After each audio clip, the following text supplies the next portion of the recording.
Lyca production Subaskaran மற்றும் ரச்சையின் பூபஸ் தயாரிப்பில் உலகநாயகன் நடிப்பில் பிரம்மாண்ட இயக்குனர் சங்கர் இயக்கத்தில் ஏந்தியன் 2 ஜூலை 12 முதல்.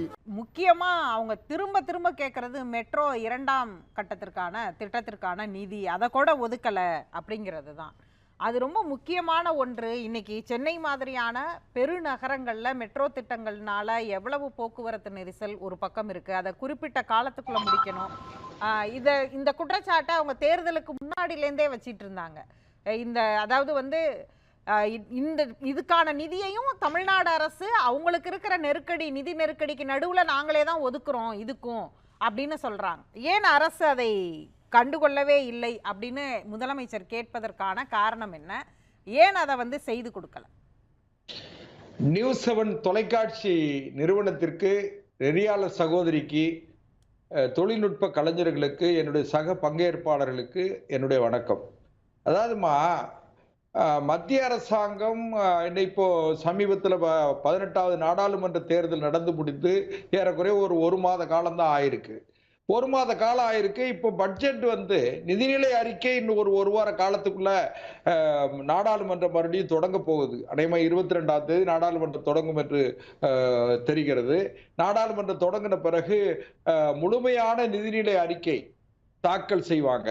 அதுவரையும் கொஞ்சம் பொறுத்து இருக்கணும்.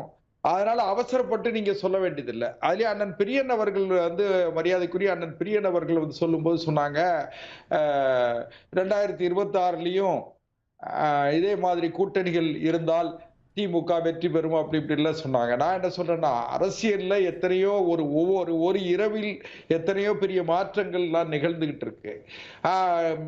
முதலமைச்சருடைய அணுகுமுறை, முதிர்ச்சியான அணுகுமுறையை நாங்கள் விமர்சிக்கல. ஏன்னா முதலமைச்சர் அவர்கள் ஒரு அரை நூற்றாண்டு கால அனுபவம் பெற்றவர். அரசியல்ல இன்னும் சொல்ல போனா எல்லாவற்றையும் முதிர்ச்சியாகவே அணுகுகிறார் என்பதில் மாற்று கருத்து இல்லை. அதே நேரத்துல முதலமைச்சருக்கு உறுதுணையாக இருக்க வேண்டியவர்கள் எல்லாம் அந்த நிலையில இருக்காங்களான்னு கேட்டா அதுக்கு மிகப்பெரிய கேள்விக்குறி. இன்னும் சொல்ல போனீங்கன்னா, முதலமைச்சருக்கு மிகவும் நெருக்கமாக இருக்கிற, முதலமைச்சருக்கு அடுத்த வரிசையில் இருக்கிறவங்க எல்லாம் கூட பேசக்கூடிய வார்த்தைகள் எல்லாம் பாத்தீங்கன்னா, இன்னைக்கு அரசியல்ல மிகப்பெரிய கொதிநிலையை உண்டாக்கி இருக்கிற விஷயங்களை நான் வந்து 2 விஷயத்தை பார்க்க. ஒண்ணு வந்து சாராயம், கள்ளச்சாராய விபத்துல வந்து நேற்றோடு சேர்த்து 66 பேர் இறந்திருக்காங்க. அதுல மாண்புமிகு உயர்நீதிமன்றம் கூட சொல்லியிருக்காங்க, கள்ளச்சாராயம் குடித்து, விஷச்சாராயம் குடித்து இறந்தவர்களுக்கு 10 லட்சம் ரூபாய் கொடுக்கீங்க. ஆனால் வெடி விபத்துல விருதுநகர் மாவட்டத்துல துப்பாக்கி அந்த வெடி விபத்துல வந்து இறந்தவங்களுக்கு வந்து நீங்க 3 லட்சம் ரூபாய் கொடுக்கீங்க. இது என்ன நியாயம்னு சொல்லி மாண்புமிகு உயர்நீதிமன்றமே வந்து அரசை கேள்வி கேட்டிருக்கு. அது ஒரு பக்கத்துல. இது இன்னொரு விஷயம் பாத்தீங்கன்னா, கஞ்சா போதை என்பது கட்டுப்பாடற்ற முறையில கல்லூரிகளில், நான் ஒரு தாத்தா என்கிற நிலையில் என்னுடைய அடுத்த 2 தலைமுறை. நீங்க இந்த விமர்சனத்தை மட்டும் தான் வைக்கிறீங்க. நான் உங்ககிட்ட ஒரு கேள்வி கேட்டேன். மெட்ரோவுக்கான நிதி ஒதுக்கீடு அரசு வழங்கிச்சா வழங்கலையா? தமிழ்நாடு அரசு தொடர்ந்து விமர்சிச்சுக்கிட்டே இருக்கேன். அதுக்கு வாங்க. அதாவது கள்ளக்குறிச்சி நீங்க சொன்னீங்க, அது வந்து பதிவு செய்ய வேண்டிய ஒன்று. திரும்ப அடுத்து வந்து கஞ்சா ஆபரேஷன், இப்படி நம்ம விமர்சனத்தை மட்டும் வச்சுட்டு நம்மளுடைய ரெஸ்பான்சிபிலிட்டியை வந்து நம்ம என்ன சொல்றோம்னு ஒரு கேள்வி இருக்குல்ல. இல்ல, நீங்க தமிழ்நாட்டுல நாங்க வந்து எதிர்கட்சிகள், ஆளுங்கட்சியினுடைய தவறுகளை சுட்டிக்காட்ட வேண்டிய பொறுப்பும் கடமையும் எதிர்கட்சிகளுக்கு இருக்கு. அதை விட முக்கியம் என்னன்னு கேட்டீங்கன்னா, நடந்து முடிந்த நாடாளுமன்ற தேர்தலில் 18% வாக்குகளை, ஏறக்குறைய 82 லட்சம் வாக்குகளை பெற்ற ஒரு கட்சி, 82 லட்சம் மக்கள் எங்களை நம்பி வாக்களித்திருக்கிறார்கள். அதனால நாங்க அதை வந்து தவறுகளை சுட்டிக்காட்டுவது. ஆனால் தொடர்ந்து தோல்வி அடைஞ்சும் நீங்க அதுல இருந்து பாடம் கற்கல. தமிழ்நாடு ஏன் வந்து உங்களுக்கு தொடர்ந்து தோல்வியை கொடுக்குது? ஏன் வந்து இங்க உங்க ஸ்ட்ராட்டஜி ஒர்க் ஆகல? இங்க என்ன தவறு நடக்குது அப்படிங்கிற இடத்துல இருந்து பார்க்கும் பொழுது அவர் வைக்கக்கூடியது ஒன்றே ஒன்றுதான். நீங்கள் மக்கள் நல திட்டங்கள் செய்யல. 10 ஆண்டுகள்ல நீங்க செய்த திட்டங்கள்னா என்னன்னு சொல்லுவீங்க? அதுதான் அவர் கேட்கிறார் முதலமைச்சர். அது அண்ணன் பிரியன் அவர்களே குறிப்பிட்டு காமிச்சாங்க. ஜல்ஜீவன் திட்டம் வேளாண்மை விவசாயிகளுக்கு வந்து 6000 ரூபாய் நாங்க கொடுக்கிறது. அதே போல வந்து ரேஷன் அரிசி, இதுல எல்லாவற்றிலும் மத்திய அரசாங்கத்தினுடைய பங்கு இருக்கிறது. குறிப்பிட்ட சதவீதம் மத்திய அரசாங்கத்தினுடைய பங்களிப்பு இல்லாமல் மாநில அரசு உங்க லாஜிக் படி இது எல்லாமே ரொட்டீனா நடக்கிற திட்டம். எந்த அரசு இருந்தாலும் மாறி மாதிரி இந்த இன்ஃப்ராஸ்ட்ரக்சர் டெவலப்மெண்ட், பேசிக் அவங்களுடைய தேவை அத்தியாவசிய பொருட்களான வாழ்வாதாரத்திற்கான உணவு, குடிநீர் இதெல்லாமே பேசிக்ல வந்துடும். அப்ப அந்த மாதிரி விஷயங்களை நீங்க சுட்டி காண்பிக்கும் போது கூட போக்குவரத்தும் வந்து பேசிக்கான விஷயத்துல வர்றது தானே. அது ஏன் மெட்ரோவுக்கு நிதி ஒதுக்கல? சகோதரி, 4 மெட்ரோ திட்டங்கள் வந்து மெட்ரோ ரயில் திட்டம் 4 திட்டங்கள் நடந்து முடிஞ்சிருக்கு. இப்போ 2 திட்டங்கள் இப்போ செயல்முறையில இருக்கு. அதாவது 4 திட்டங்களுக்கும் மத்திய அரசாங்கம் நிதி கொடுக்காம மாநில அரசே நிதி கொடுத்து மாநில அரசினுடைய நிதி ஆதாரத்தின் பேர்லயே அந்த திட்டம் நிறைவேறுச்சுன்னு சொல்லி யாராவது வாதாடுவாங்களா? நீங்க மத்திய அரசாங்கம் தேவையான நேரங்களில் தேவையான நிதிகளை கொடுத்து கொண்டிருக்கிறது. அதுல மாற்று கருத்து இல்லை. இன்னொரு விஷயம் என்ன கேட்டீங்கன்னா, நீங்க மத்திய அரசாங்கத்தை ஒரு அச்ச உணர்வோடு அல்லது வெறுப்புணர்வோடு பார்க்கிற பொழுது நமக்கு வேறுபாடா தெரியுது. இன்னும் கூட என்ன கேட்டீங்கன்னா, பாரதிய ஜனதா கட்சி நீண்ட நெடுங்காலத்திற்கு பிறகு அரசியல்ல வெற்றி தோல்வி என்பது மாறி மாறி வரும். ஏன்னு கேட்டா, நாங்கள் தொடர் தோல்வின்னு நீங்க சொல்றீங்க. தொடர் தோல்வி சொல்லக்கூடியவங்க 2021 முதலமைச்சருடைய ஸ்டேட்மென்ட் இல்ல, நீங்க உங்களை சொல்லல, உங்க மூலமா அதான் நீங்க ஸ்பீக்கர் மூலமா தான் நாங்க பேச முடியும். அதனால சொல்றேன்,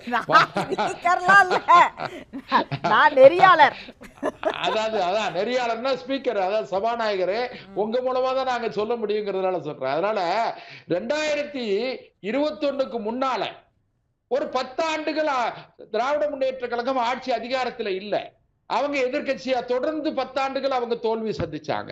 இது அதுக்கு முன்னால உள்ள காலங்கள்ல பாத்தீங்கன்னா 2014 நாடாளுமன்ற தேர்தல் சட்டமன்றத்துலதான் 2 டெனர் அவங்க வந்து தோல்வி. 2019 நாடாளுமன்ற தேர்தல்ல வெற்றி பெற்றாங்க தானே சகோதரி.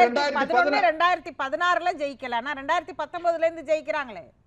2014லயும் நீங்க சேர்த்துக்கிடுங்க. 2014 நாடாளுமன்ற தேர்தலில் திமுக நாடாளுமன்ற தேர்தலில் மிகப்பெரிய தோல்வியை சந்திச்சிருக்காங்க. இது கடந்த காலத்துல எல்லாம் நீங்க பாத்தீங்கன்னா 1977 டாக்டர் கலைஞர் அவர்கள் முதலமைச்சரா இருக்கும் போது ஒரே ஒரு இடத்துல தான் வரலாறுல வெற்றி தோல்வி கணக்குல நீங்க சொல்றது கரெக்ட். பாஜக வந்து எப்ப இங்க வெற்றி அக்கவுண்ட் நீங்க ஓபன் பண்ணீங்கங்கறதுல இருந்தும் கணக்குல தான் எடுத்துக்கணும். நீங்க அப்படி பாத்தீங்கன்னா 1998ஆம் ஆண்டு 98ஆம் ஆண்டு 99ஆம் ஆண்டு திமுக எங்களோடு கூட்டணியில இருந்தது. கூட்டணியில பாரதிய ஜனதா கட்சியோட கூட்டணியில இருந்தது மாத்திரமல்ல, அமைச்சரவையிலும் மத்திய அரசாங்கத்தினுடைய அமைச்சரவையிலும் பங்கெடுத்திருந்தார்கள்.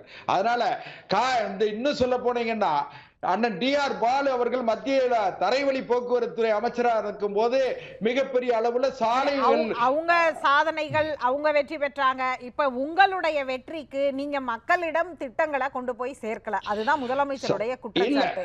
அது முதலமைச்சர் குற்றம் சாட்டுறது. முதலமைச்சர் வந்து அவர் தன்னை மக்களிடத்தில் இருந்து மக்களிடம் இருக்கிற திமுக மீது இருக்கிற கடுமையான எதிர் விமர்சனங்களை அவர் வந்து மறைக்கிறதுக்காக மத்திய அரசாங்கத்தின் மேல பழி போடலாமே தவிர, ஒரு திட்டத்தை சொல்லுங்க. சரி, அவர்தான் பழி போட்டாரு, சொல்லுங்க. அதாவது டே டு டே அஃபேர்ஸ்ல பண்ற திட்டங்களை தாண்டி தமிழ்நாட்டுக்கென்று பிரத்யேகமாக கொண்டு வந்த திட்டங்கள்.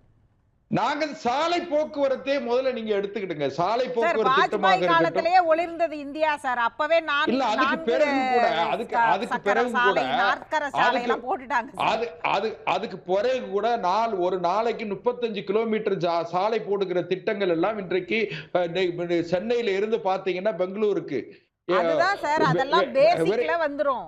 அதெல்லாம் பேசிக்ல வந்துருது. இப்படி போனா அப்படி இருப்பீங்க. அதாவது மாநில அரசாங்கம் மக்களிடமிருந்து நேரடியாக வரியை வசூலிக்கிறார்கள். அவர்கள் தான் மத்திய அரசாங்கம் கொடுக்கிற மானியங்களை பெற்று மாநில அரசும் தன்னுடைய பங்கை செலுத்தி அதை இம்ப்ளிமெண்ட் பண்ற அத்தாரிட்டி யாருன்னா மாநில அரசாங்கம்.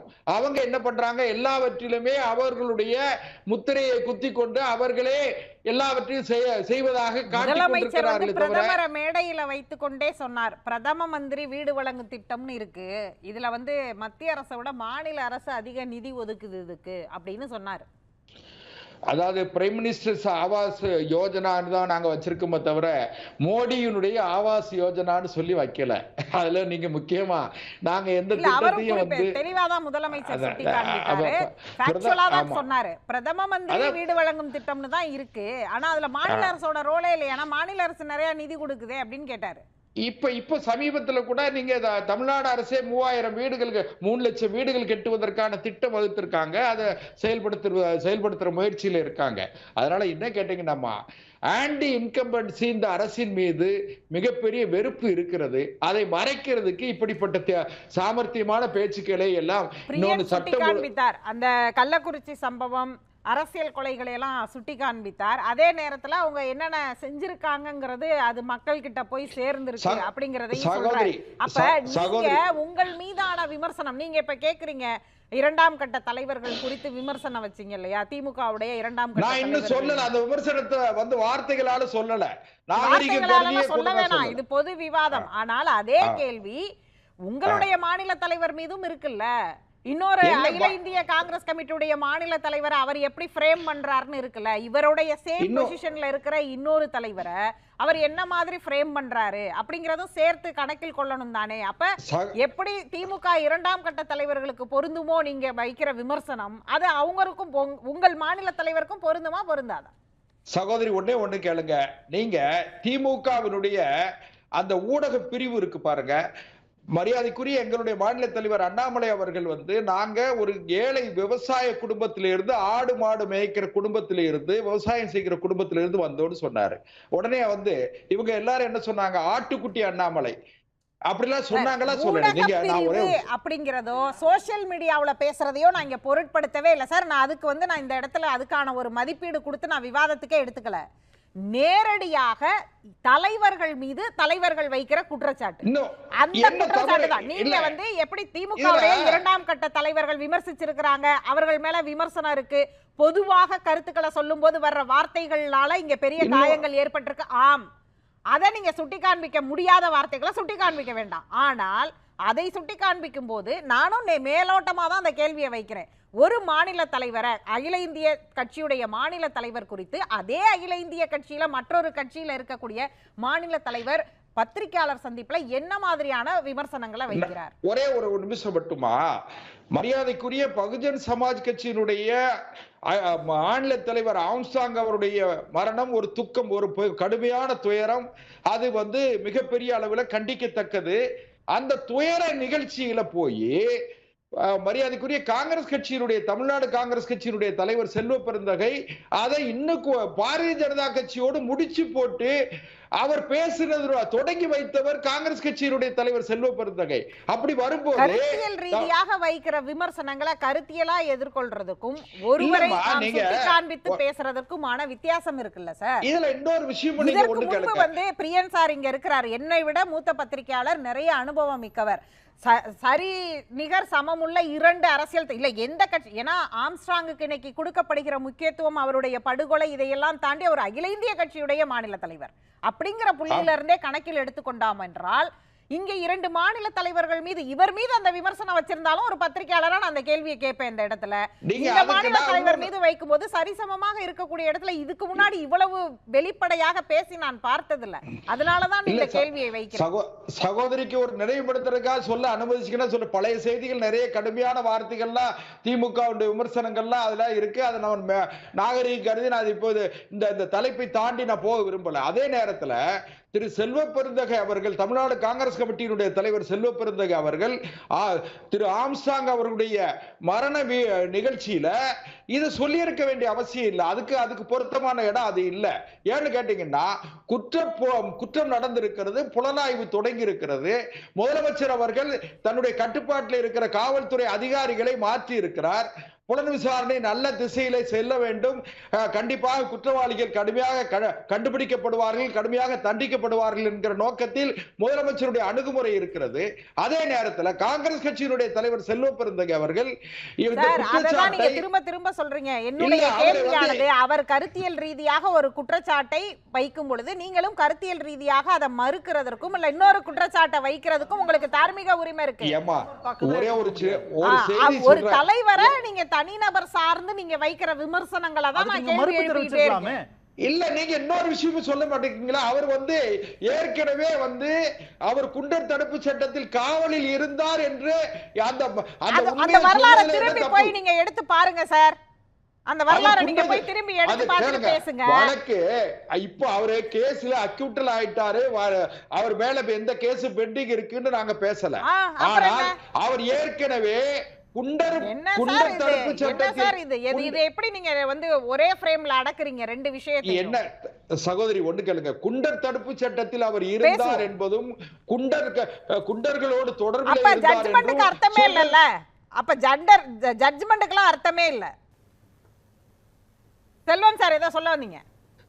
செல்வ பெருந்தகை அவர்கள் பாரதிய ஜனதா கட்சியை குறிவைத்து அவர் தாக்கி, அதாவது அவர் அபாண்டமான சொற்களை சொன்ன காரணத்தால் பதில் சொல்ல வேண்டிய நிலை ஏற்பட்டது. என்ன சொன்னாங்க, என்ன நடந்திருந்து அப்படிங்கறதையும் பிரியன் சார் இங்க சொன்னாரு. திரும்ப திரும்ப நீங்க அதையே குறிப்பிடுறீங்க. சகோதரி கேளுங்க, இன்னொரு விஷயம் என்ன கேட்டீங்கன்னா, காவல்துறையினுடைய புலனாய்வுல இருக்கிற ஒரு விஷயத்தை மிக கொடூரமாக நடந்த ஒரு கொலை சம்பவம் நடந்து காவல்துறையோட புலனாய்வுல தான் இருக்கு. விவகாரத்துல போய் சொன்னார் உங்க தலைவர். நானும் அமைதியா இருக்கேன். அது விசாரணையில இருக்கும் போது ஒரு சிறுமி, ஒரு மைனர், அந்த பெண்ணோட வீடியோவை ஒரு ஐபிஎஸ் அதிகாரியா இருந்து அதை வெளியிட்டாரு. அதை விட ஒரு கேவலம் எதுவும் கிடையாது. பாஜக அண்ணாமலை செஞ்சா ஒரு நியாயம், மத்தவங்க செஞ்சா அநியாயமா? இல்ல கேளுங்க சார், திரு செல்வ பெருந்தகை அவர்கள் குற்ற வழக்கிலே ஏற்கனவே குற்ற வழக்கில் திரும்ப நீங்க அதையே சொல்லிட்டு இருக்கீங்க சார். பேசலாம். மத்திய இப்ப